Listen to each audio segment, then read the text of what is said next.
Hi, I'm Stephanie Jaworski of joybaking.com. Today we're going to make alfajores, and this is what it looks like. This is a sandwich cookie. It takes 2 buttery crisp shortbread cookies and sandwiches it together with this sweet and gooey caramel flavor spread called dulce de leche. Now I left mine plain. You could dip the sides in dried coconut. You can even drizzle the top of the cookies with some melted chocolate, or even dip the sides in the melted chocolate. So we're going to start by making our shortbread batter. If you have a stand mixer like I have here, use your paddle attachment. You could use a hand mixer, or really you can just have a bowl with a wooden spoon. Because shortbread batter, we're just mixing the ingredients together. We don't want to incorporate air. We want a nice, dense, textured cookie. Just 4 ingredients. The first is you will need 1 cup, which is 225 grams of butter. Have your butter at room temperature. Now, for shortbread, some people, I'm using unsalted butter. That's what I like to use. But some people like to use salted for their shortbread. Go ahead and use that. Just put that in there. And I'm just going to beat on just medium-low speed, just until this is nice and smooth.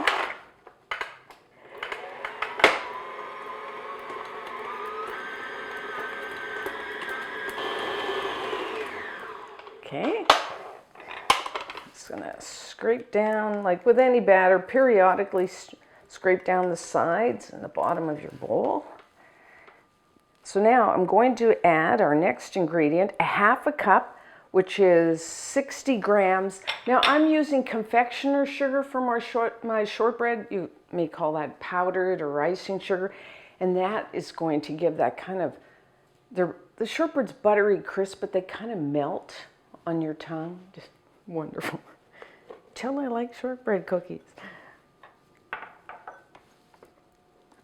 So I'm just going to beat that in until everything's mixed together. Just on medium-low speed.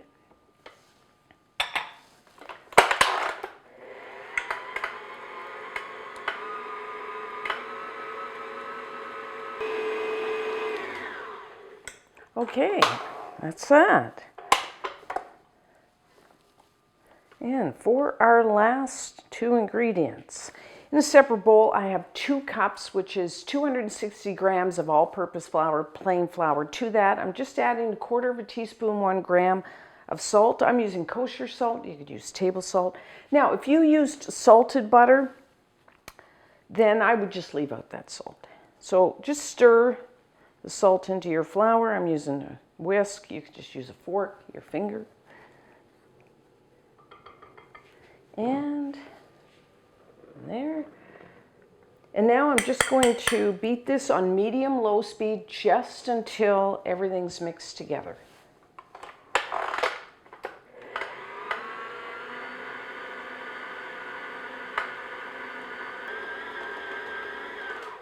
Okay, and we're done.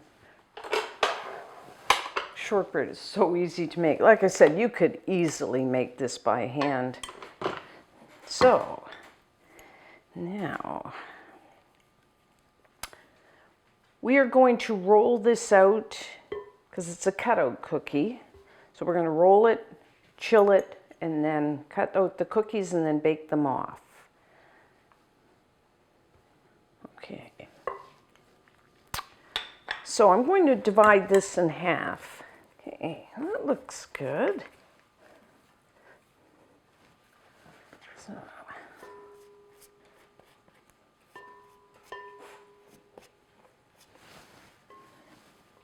So, let's take this out. Like I said, I'm just gonna, I mean, you could weigh it and divide, get really precise, but it doesn't really matter. Just about half of the batter. And then I'm using 2 sheets of parchment paper. You could use wax paper. And I'm going to roll it out to about 1/4 inch thick, which is about 1/2 centimeter. I kind of just spread it out a little, get it started, and just put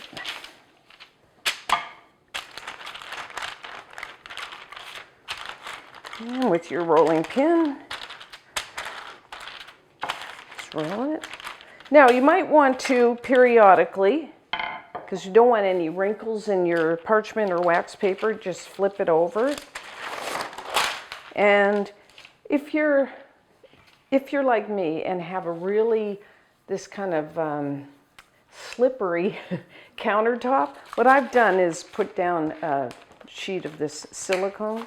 It's really nice because I was just slipping all over the place. Tried to wet it down, still slipped, so I got that, and now I don't have that problem.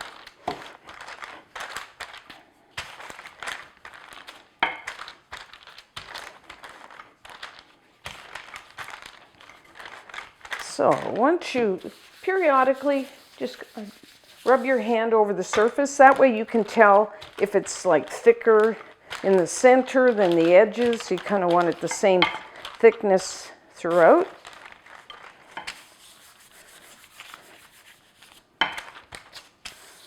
Okay, that feels good.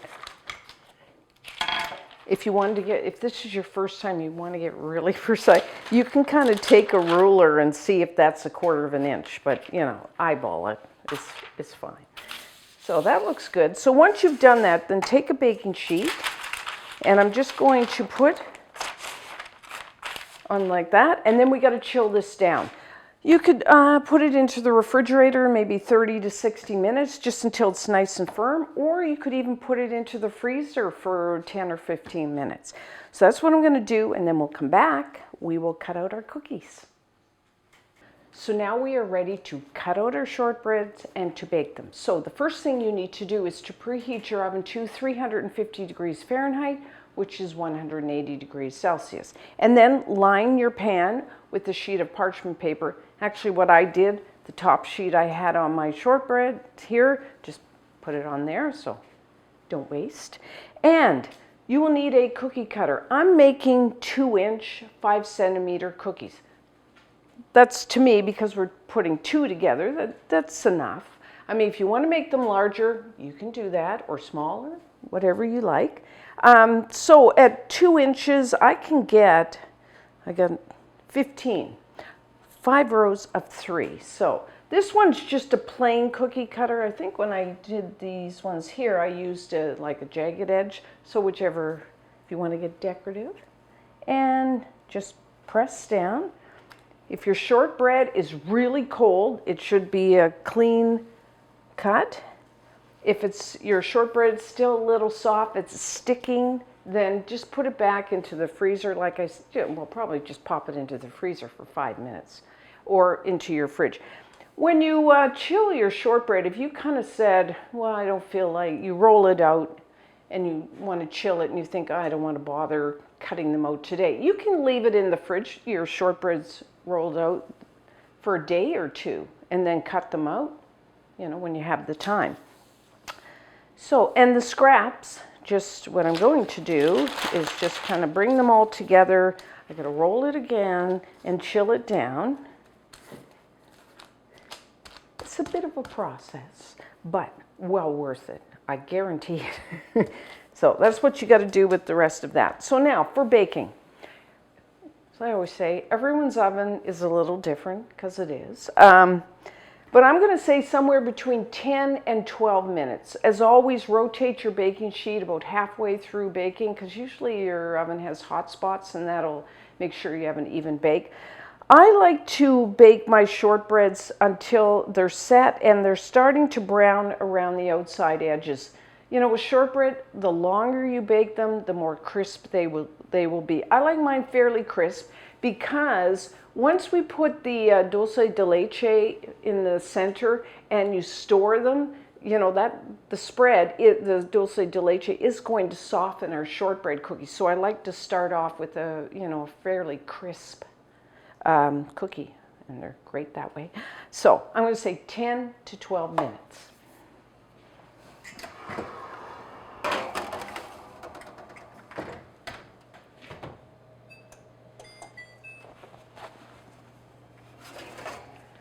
Okay, our shortbread cookies are done. So put your pan on a wire rack. And this is the way I like my shortbreads. See, around the edges. It's golden brown. So what I'm going to do is just let them sit on the baking sheet for a few minutes, and then I'll use my spatula to transfer them over to a wire rack to finish cooling. And once they're cooled down to room temperature, we will come back and fill them with the dulce de leche.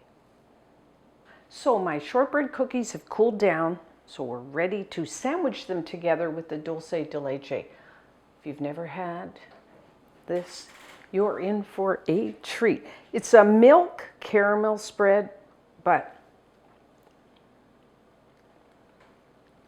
it is such a complex flavor. I tend to just put my spoon in and eat it. It's made from either cow's milk or goat's milk and sugar that's cooked down until it becomes really thick and caramel color. Now, you can buy it, which you can use either store-bought or homemade. Today, I'm taking the shortcut, store-bought. I do have a recipe. You can either go to joyabaking.com, our website, or our YouTube channel, and I have a recipe for dulce de leche, which uses the milk and shows you how to do that with a video. But if you want the shortcut and you don't feel like, because it takes a while, but I would say it takes probably an hour to cook that milk down to get it really the caramel color and nice and thick. So if you don't have the time, you don't feel like it, go buy. This one's from Argentina. It is wonderful. You can buy a lot of times now your regular grocery store, specialty food stores. If you have an international market in your area, they always seem to stock it, or online like Amazon. That's where I ordered mine.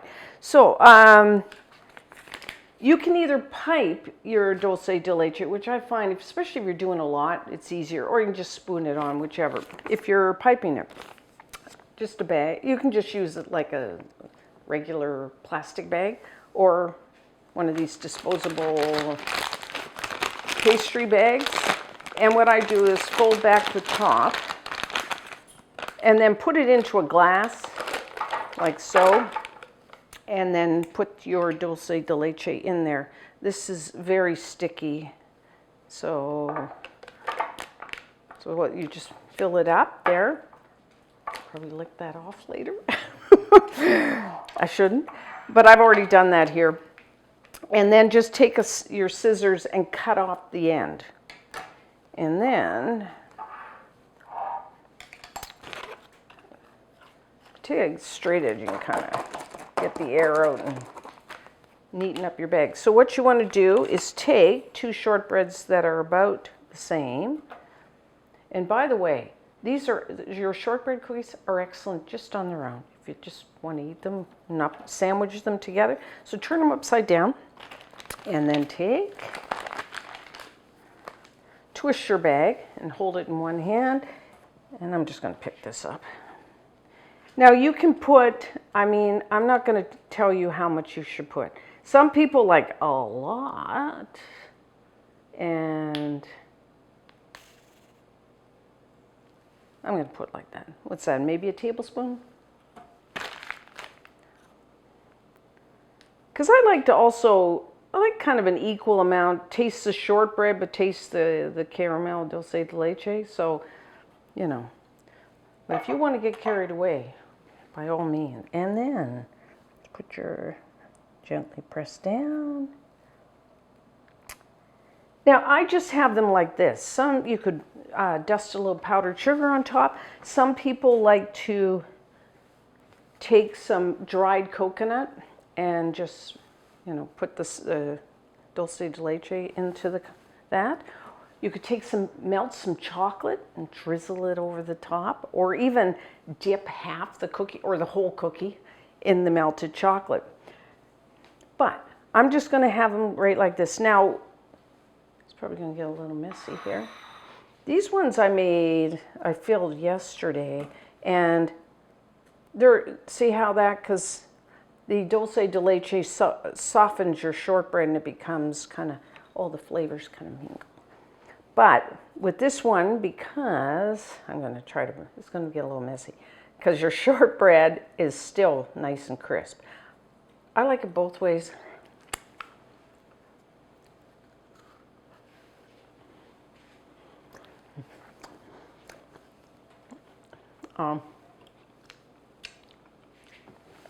A little messy, you can see when they're crisp. But I do like, because the shortbread's nice and crisp, and you get the gooey dulce de leche. Either way, or like they soften. You can store them in the fridge once you fill them, and then they won't soften as much. Wow, they're fantastic. What can I say? You could freeze them. You can put them in the fridge and store them. If you like this kind of combination of caramel and shortbread, and especially chocolate, you go to the joyofbaking.com website or our YouTube channel and make millionaire shortbread bars. Those are wonderful too, kind of this combination. So you must try these. And until next time, I'm Stephanie Jaworski of joyofbaking.com.